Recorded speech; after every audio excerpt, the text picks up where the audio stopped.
Elle n'est pas encore achevée, mais elle est là, nous prions, nous cherchons les fonds pour pouvoir la terminer.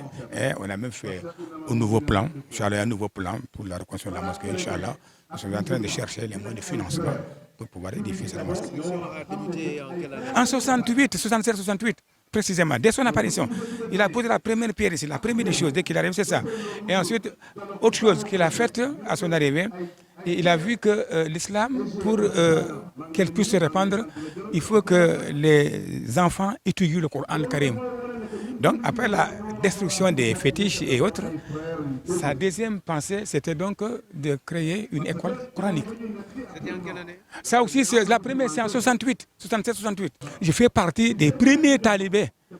Et là, j'ai 67 ans maintenant.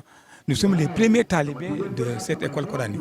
On a beaucoup de drapeaux ici, là. Hein. Tout ça, ces drapeaux, on ne peut pas les voir n'importe où. Mais lui, il a réussi à avoir ces drapeaux qui symbolisent son envergure internationale. Nous demandons donc l'aide des autorités pour que nous puissions continuer. Notre projet, on a déjà... on a un plan, notre plan directeur, un plan là, de reconstruction là, où on a pris beaucoup de choses. Donc, si les fonds s'obtiennent, Inch'Allah, on va reprendre la mosquée entièrement avec un nouveau plan. C'est moi-même qui suis porteur de son testament. Moi, je suis en France, je ne vis pas ici. Je suis en France depuis 1983. L'année prochaine, Inch'Allah, ça fera 40 ans que je suis en France. J'ai quitté le Sénégal quand j'avais 28 ans. Donc, l'année prochaine, Inch'Allah, 40 ans en France, si Dieu le veut bien. Et à chaque fois que je viens ici en vacances, il me reçoit. D'abord, j'appelle, je lui dis que je suis là. Et qu'est-ce que vous voulez? Me recevoir avant d'aller à Sindian ou je vais à Sindian? Quand je reviens, me recevez. Et tous les ans, il me demande de venir à Sindian. Quand je vais retourner, on s'entrevoit. Mais en 2016, dès que je suis arrivé, j'ai appelé. J'étais avec les jumeaux à Dakar, hein, parce qu'il a quitté Sindian, ça fait plus d'une dizaine d'années. Il résidait à Dakar. Hein.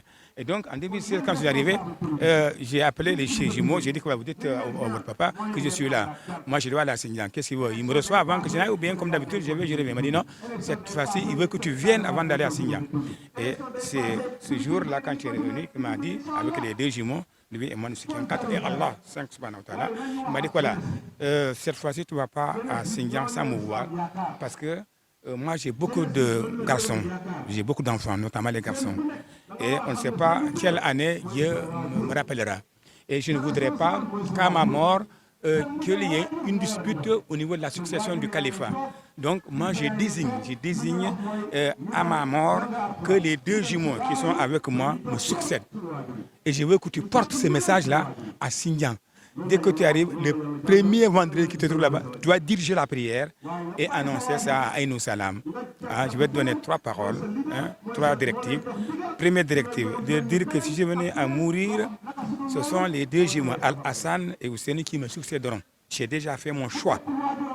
Je ne voudrais pas qu'il y ait une dispute sur la succession. Donc, tu leur fais comprendre ça. Deuxièmement, tu leur dis de s'unir. L'islam, c'est l'union. Il faut qu'ils s'unissent. Bon gré, mal gré, il faut qu'ils s'unissent. C'est l'union qui fait la force. Troisième propos, je leur dis que la mosquée n'est pas achevée. Mais Inch'Allah, même si je serai mort, Dieu achèvera cette mosquée. Je ne sais pas quand, mais ceux qui vivront longtemps verront que cette mosquée sera achevée.